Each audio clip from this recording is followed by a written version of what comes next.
नमस्कार, आपका स्वागत है।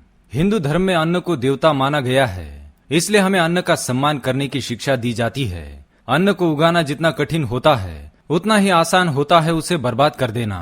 भोजन हम सभी की मूलभूत आवश्यकताओं में से एक है और हम सभी के घर में रोज भोजन बनाया जाता है। लेकिन वास्तुशास्त्र में भोजन बनाने के लिए भी कुछ नियम निर्धारित किए गए हैं, जिनका पालन घर में भोजन बनाने वाले व्यक्ति को, चाहे वह महिला हो या पुरुष या फिर सेविका ही क्यों न हो, सभी को करना चाहिए। आज हम वास्तुशास्त्र के नियमानुसार खाना बनाने से संबंधित दो प्रमुख बातों पर बात करेंगे, जिनमें से एक है खाना बनाते समय कौन से नियमों का पालन करना चाहिए और रोटी बनाने के लिए आटा गूंथते समय हमें क्या करना चाहिए तथा आटे में कौन सी ऐसी वस्तु मिलानी चाहिए जिससे हमारे घर में सुख समृद्धि बनी रहे।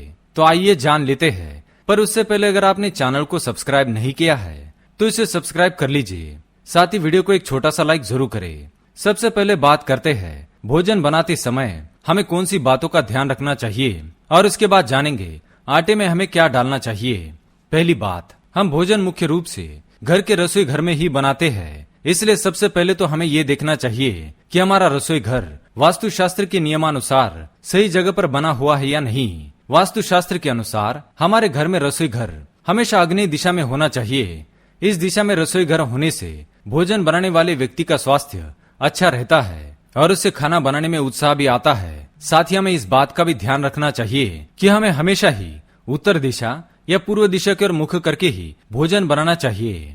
दूसरी बात, भोजन हमेशा शुद्ध और शांत मन से बनाना चाहिए और भोजन बनाते समय मन में गुस्सा या द्वेष जैसी कोई बात नहीं होनी चाहिए। इससे मां अन्नपूर्णा नाराज हो जाती है। चिड़चिड़ करके और बेमन से बनाए गए भोजन से फायदे कम और नुकसान ज्यादा होते हैं। तीसरी बात, भोजन बनाते समय रसोई घर हमेशा साफ और स्वच्छ रहना चाहिए और भूलकर भी कभी बाहर पहनने वाले चप्पल या जूते रसोई घर में लाने नहीं चाहिए। ईश्वर को साफ जगह पर और स्वच्छ तरीके से बने खाने का भोग लगाना चाहिए। इससे ईश्वर जल्दी प्रसन्न होते हैं। गंदी जगह पर बना हुआ भोजन या झूठे बर्तनों में बनाया गया भोजन भगवान को नहीं चढ़ाना चाहिए। चौथी बात, अस्वच्छ तरीके से, गुस्से में या अशांत मन से बने भोजन का भोग भगवान कभी स्वीकार नहीं करते। भोजन बनाते समय वाद विवाद किया जाए या फिर मुंह से अपशब्द निकाले जाते हैं तो ऐसे भोजन का शारीरिक और मानसिक स्थिति पर बुरा प्रभाव पड़ता है। पांचवी बात, भोजन बनाते समय उसे बार बार चक्कर ना दिखे। इससे भोजन झूठा होता है, जिसे किसी अन्य व्यक्ति को खिलाने से हमें हानि होती है और भगवान को तो अपना झूठा खाना प्रसाद के रूप में खिलाना महापाप के समान होता है। छठी बात, भोजन हमेशा नहा धोकर नित्य कर्म से निवृत्त होकर स्वच्छ होकर ही बनाना चाहिए और सुबह जब भी भोजन बनाना शुरू करे तो सबसे पहले मां अन्नपूर्णा का स्मरण करे और उसके बाद अग्निदेव को स्मरण करके ही चूल्हा प्रज्वलित करे। इससे घर में अन्न की कमी नहीं होती और सुख शांति बनी रहती है। सातवीं बात, कभी भी टूटे फूटे बर्तन में ना तो खाना बनाए और ना ही खाए। हमेशा साफ बर्तन में खाना बनाए। पानी पीते समय भी कभी भी कटोरी में पानी ना पिए और कढ़ाई में खाना ना खाए। ऐसा करने से घर में राहु दोष उत्पन्न होता है। आइए अब जानते हैं आटा गूंथते समय हमें किन बातों का ध्यान रखना चाहिए और आटा गूंथते समय उसमें क्या डाले कि जिसका शुभ प्रभाव हमारे जीवन पर पड़े।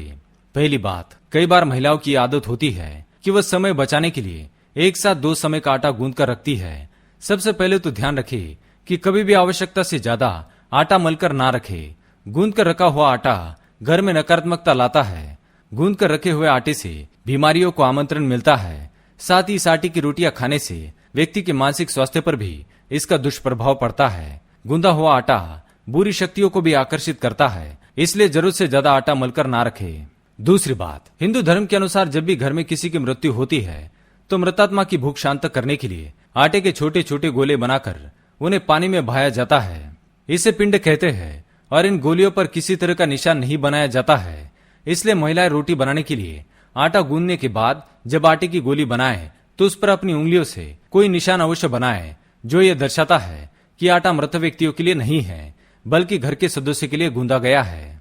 तीसरी बात, आटे की पहली रोटी गौ माता की और आखिरी रोटी कुत्ते के लिए निकालनी चाहिए, जिससे घर में किसी भी तरह के दोष से बच सकते हैं। चौथी बात, आटा गूंथते समय हम उसमें नमक तो मिलाते ही है, लेकिन यदि नमक के साथ थोड़ा सा घी और चुटकी भर शक्कर भी मिला दे तो यह बहुत ही शुभ होता है।